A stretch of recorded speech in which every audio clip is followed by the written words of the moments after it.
Friends, welcome back to my YouTube channel. ನಿನ್ನ ಜೊತೆ ನನ್ನ ಕತೆ ನಾಳಿನ ಸಂಚಿಕೆ ಏನಾಗುತ್ತೆ ಅಂತ ನೋಡೋಣ ಬನ್ನಿ. ಯಾರೆಲ್ಲ ನಮ್ಮ ಚಾನಲ್ಗೆ ಇನ್ನೂ ಸಬ್ಸ್ಕ್ರೈಬ್ ಆಗಿಲ್ಲ ಅವ್ರು ದಯವಿಟ್ಟು ಸಬ್ಸ್ಕ್ರೈಬ್ ಆಗಿ, ಅದೇ ರೀತಿ ವಿಡಿಯೋನ ಎಲ್ಲೂ ಸ್ಕಿಪ್ ಮತ್ತು ಸ್ಕ್ರೋಲ್ ಮಾಡದೆ ಮೊದಲಿಂದ ಕೊನೆಯವರೆಗೂ ವಾಚ್ ಮಾಡಿ. ಸೊ ಸಂಚಿಕೆಯ ಆರಂಭದಲ್ಲಿ ಅಜ್ಜಿಯವರು ಹಾಲಲ್ಲಿ ಕೂತ್ಕೊಂಡು ತುಂಬ ಖುಷಿ ಪಟ್ಕೊಂಡು ಒಂದೊಂದೇ ಒಡವೆಗಳನ್ನ ನೋಡಿ ಆನಂದ ಪಡ್ತಾ ಇರ್ತಾರೆ.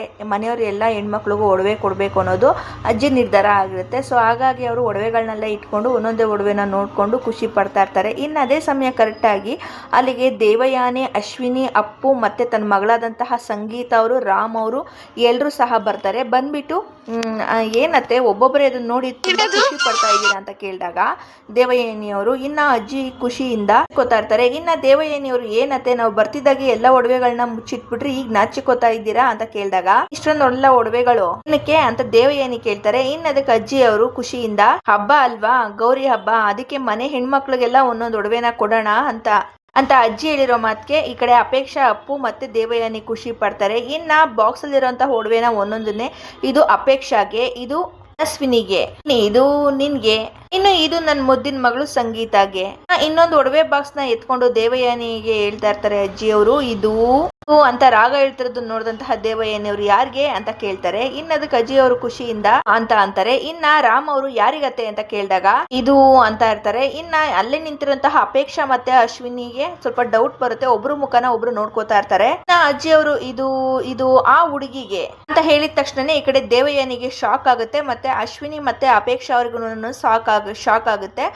ಮತ್ತೆ ಅಲ್ಲೇ ಹಿಂದೆಗಡೆ ನಿಂತಿರುವಂತಹ ಸಂಗೀತ ಅವ್ರಿಗೆ ಅವ್ರ ಅಮ್ಮನ ಮಾತು ಕೇಳಿಸ್ಕೊಂಡು ತುಂಬಾ ಖುಷಿ ಆಗುತ್ತೆ. ರಾಮ್ ಅವ್ರಿಗೂ ಭೂಮಿ ಮೇಲೆ ಸ್ವಲ್ಪ ಪ್ರೀತಿ ಹುಟ್ಟಿರೋದ್ರಿಂದ ರಾಮ್ ಅವ್ರಿಗೂ ಸಹ ಭುವಿಗೆ ಕೊಡ್ತೀನಿ ಅಂತ ಅಜ್ಜಿ ಅವ್ರು ಹೇಳಿದ್ದಕ್ಕೆ ಖುಷಿ ಆಗುತ್ತೆ. ಅವರು ಸಹ ಖುಷಿನಲ್ಲೇ ಇರ್ತಾರೆ. ಅಜ್ಜಿ ಆ ಒಡವೆ ಬಾಕ್ಸ್ ನ ಇಟ್ಕೊಂಡು ತುಂಬಾ ಖುಷಿ ಪಡ್ತಾ ಇರ್ತಾರೆ, ಭೂಮಿ ಕೊಡುವಂತಹ ಒಂದು ಒಡವೆನ ಇಟ್ಕೊಂಡು. ಸಂಗೀತ ಅವರು ಅಮ್ಮ ಆ ಹುಡುಗಿಗೆ ಅಂದ್ರೆ ಯಾರ್ಗಮ್ಮ ಅಂತ ಇಂಡೈರೆಕ್ಟ್ ಆಗಿ ಕೇಳ್ತಾರೆ. ಅಜ್ಜಿ ಬಾಯಿಂದನೇ ಭುವಿಗೆ ಅಂತ ಹೇಳ್ಸೋಂತ ಪ್ರಯತ್ನನ ಈ ಕಡೆ ಸಂಗೀತ ಅವರು ಮಾಡ್ತಾರೆ. ಅಜ್ಜಿ ಅವರು ತಡಬಡಿಸ್ಕೊಂಡು ಅದೇ ಆ ಅಜಿತನ ಹೆಂಡತಿಗೆ ಅಂತ ಹೇಳಿದ ತಕ್ಷಣ ದೇವಯಾನಿಗೆ ತುಂಬಾ ಸಿಟ್ಟು ಬರುತ್ತೆ.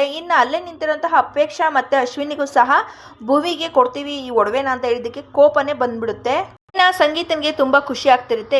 ದೇವಯಾನಿ ಅವರು ಅಲ್ಲೇ ಕೂತ್ಕೊಂಡು ಅಶ್ವಿನಿಗೆ ಕಣ್ಣಲ್ಲಿ ಸಿಗ್ನಲ್ ಮಾಡಿ ನೋಡಿ ಅಜ್ಜಿನ ಅಂತ ಹೇಳ್ಬಿಟ್ಟು ತೋರಿಸ್ತಾರೆ. ದೇವಯಾನಿ ಹೇಳಿರುವಂತಹ ಸಿಗ್ನಲ್ ನೋಡಿದಂತಹ ಅಶ್ವಿನಿಗೆ ತುಂಬಾ ಕೋಪ ಬರುತ್ತೆ. ಮನೆಯವರೆಲ್ಲರೂ ಸಹ ಹಾಲಿಗೆ ಬರ್ತಾರೆ, ಗಣಪತಿ ಕೂರಿಸುವಂತಹ ಒಂದು ಹಾಲಿಗೆ ಬರ್ತಾರೆ. ಗಣಪತಿನ ಕೂರ್ಸೋದಕ್ಕೆ ಸಕಲ ಸಿದ್ಧತೆಗಳನ್ನ ಭುವಿಯವರು ಮಾಡ್ಕೊಂಡಿರ್ತಾರೆ. ಗಣೇಶನ್ನು ಸಹ ಅಲ್ಲಿ ಕೂರಿಸಿರ್ತಾರೆ. ಗಣೇಶನ ಪೂಜೆ ಮಾಡೋದಕ್ಕೆ ಅಂದ್ಬಿಟ್ಟು ಎಲ್ಲರೂ ಸಹ ಪೂಜೆಗೆ ಬರ್ತಾರೆ. ಗಣಪತಿಗೆ ಪೂಜೆ ಮಾಡೋದಕ್ಕೆ ಅಂತ ಹೇಳ್ಬಿಟ್ಟು ಅಲ್ಲೇ ನಿಂತಿರುವಂತಹ ಭುವಿಯವರು ಮುಂದೆ ಬರ್ತಾರೆ.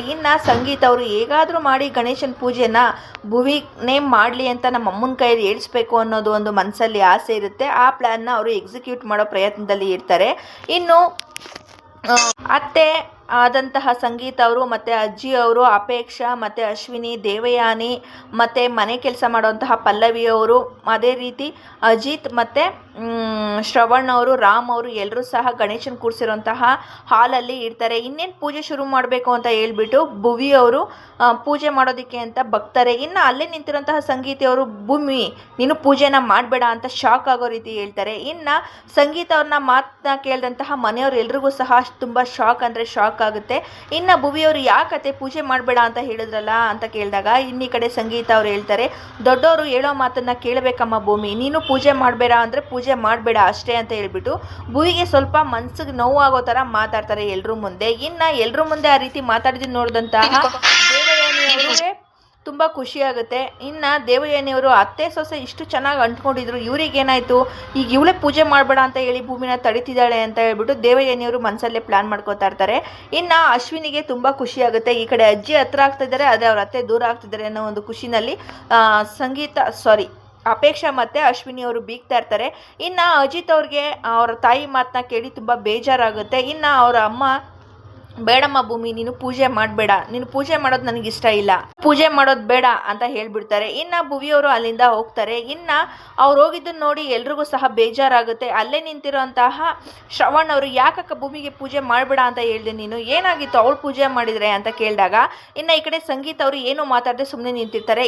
ಅದೇ ಕ್ಷಣಕ್ಕೆ ಕರೆಕ್ಟಾಗಿ ಅಜ್ಜಿ ಅವರು ಯಾಕೆ ಪೂಜೆ ಮಾಡಬೇಡ ಅಂತ ಹೇಳ್ತಾ ಇದೀಯಾ, ಪ್ರತಿ ಸಲನೂ ನೀನು ಸೊಸೆನೇ ಪೂಜೆ ಮಾಡಬೇಕು, ವ್ರತ ಮಾಡಬೇಕು ಅಂತ ಹಠ ಮಾಡಿ ಉಪವಾಸ ಮಾಡಿ ನನ್ನ ನನ್ನ ಕೈಯಲ್ಲಿ ಅವಳು ಹುಡುಗಿ ಪೂಜೆ ಮಾಡೋ ಥರ ಮಾಡಿಸ್ತಿದ್ದೆ. ಈಗ ನಿನಗೇನಾಗಿದೆ, ಅವಳು ಪೂಜೆ ಮಾಡೋದಕ್ಕೆ ಬಂದರೆ ಅವಳನ್ನ ಬೈದು ಮೇಲ್ಗಡೆ ಕಳಿಸಿದ್ಯಾ ಯಾಕೆ ಅಂತ ಕೇಳಿದಾಗ, ಇನ್ನು ನೀನ್ ಸೊಸೆ ಪರನೇ ಇದ್ದಲ್ಲ, ನಿನ್ ಈಗ ಏನಾಯ್ತು ಅಂತ ಅಜ್ಜಿ ಕೇಳಿದಾಗ, ಇನ್ನು ಈ ಕಡೆ ಸಂಗೀತ ಅವರು ಎಲ್ಲರೂ ಸಹ ಒಂದೊಂದು ಮಾತನ್ನ ಹೇಳಿ ಸಂಗೀತನ ಮನವೊಲಿಸೋ ಪ್ರಯತ್ನನ ಮಾಡಿರ್ತಾರೆ. ಇನ್ನು ಸಂಗೀತ ಅವರು ಯಾರು ಎಷ್ಟೇ ಹೇಳಿದ್ರು ಸರಿ, ನಾನು ಮಾತ್ರ ಈ ಸರಿ ಭೂಮಿ ಕೈಯಲ್ಲಿ ಪೂಜೆನ ಮಾಡಿಸಲ್ಲ, ಅಂದಮೇಲೆ ಮಾಡಿಸಲ್ಲ, ನಾನು ನಿರ್ಧಾರ ಮಾಡಾಗಿದೆ ಅಂತ ಎಲ್ರಿಗೂ ಬೇಜಾರಾಗೋ ರೀತಿ ಸಂಗೀತ ಅವರು ಮಾತಾಡ್ತಾರೆ. ಇನ್ನು ಅಜ್ಜಿ ಅವರು, ಸಂಗೀತ ಏನು ಹೇಳ್ತಾ ಇದ್ದೆ ನೀನು, ಯಾಕೆ ಭೂಮಿ ಕೈಯಲ್ಲಿ ಪೂಜೆ ಮಾಡಿಸಲ್ಲ, ಹೋಗಿ ಕರಿ ನೀನು ಸಂಗೀತ, ಅವಳು ಬಂದು ಬೇಗ ಪೂಜೆನ ಮಾಡಲಿ ಅಂತ ಅಜ್ಜಿ ಅವ್ರು ಕೇಳಿದಾಗ, ಇನ್ನು ಈ ಕಡೆ ಅಜ್ಜಿ ಅವ್ರಿಗೆ ಸಂಗೀತ ಅವ್ರು ಹೇಳ್ತಾರೆ, ಭೂಮಿ ಪೂಜೆ ಮಾಡೋದು ನಿನಗೆ ಸರಿ ಅಂತ ಅನ್ಸಿದ್ರೆ ನೀನೇ ಹೋಗಿ ಕರಿಯಮ್ಮ ಭೂಮಿನ ಅಂತ ಹೇಳ್ಬಿಟ್ಟು ಹೇಳ್ತಾರೆ.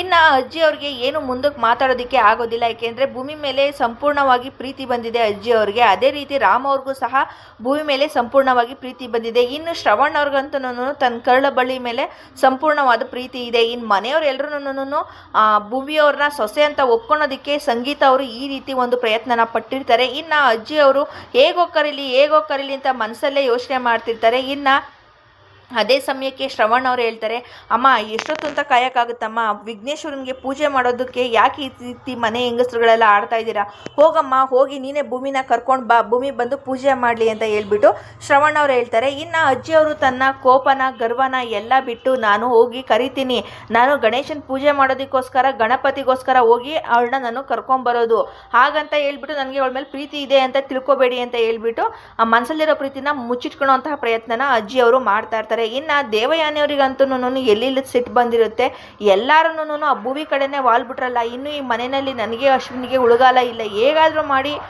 ಈ ಪೂಜೆನ ಭೂಮಿ ಮಾಡದೇ ಇರೋ ರೀತಿ ತಡಿಬೇಕು, ಮತ್ತು ಅವಳ ಮೇಲೆ ಎಲ್ರಿಗೂ ಕೆಟ್ಟ ಒಪಿನಿಯನ್ ಬರೋ ಥರ ನಾವು ಮಾಡಬೇಕು ಅಂತ ಮನಸ್ಸಲ್ಲೇ ನಿಂತ್ಕೊಂಡು ವಿಘ್ನೇಶ್ವರನ ಕೇಳ್ಕೊತಾ ಇರ್ತಾರೆ ದೇವಯಾನಿಯವರು.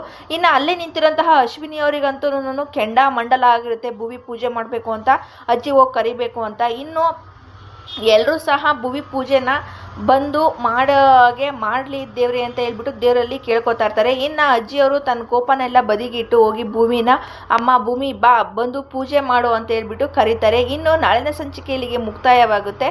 ಈ ವಿಡಿಯೋ ನಿಮಗೆ ಇಷ್ಟ ಆಗಿದ್ದರೆ ದಯವಿಟ್ಟು ಲೈಕ್ ಮಾಡಿ, ಶೇರ್ ಮಾಡಿ, ಅದೇ ರೀತಿ ಕಮೆಂಟ್ ಮಾಡಿ. Thank you for watching my YouTube channel.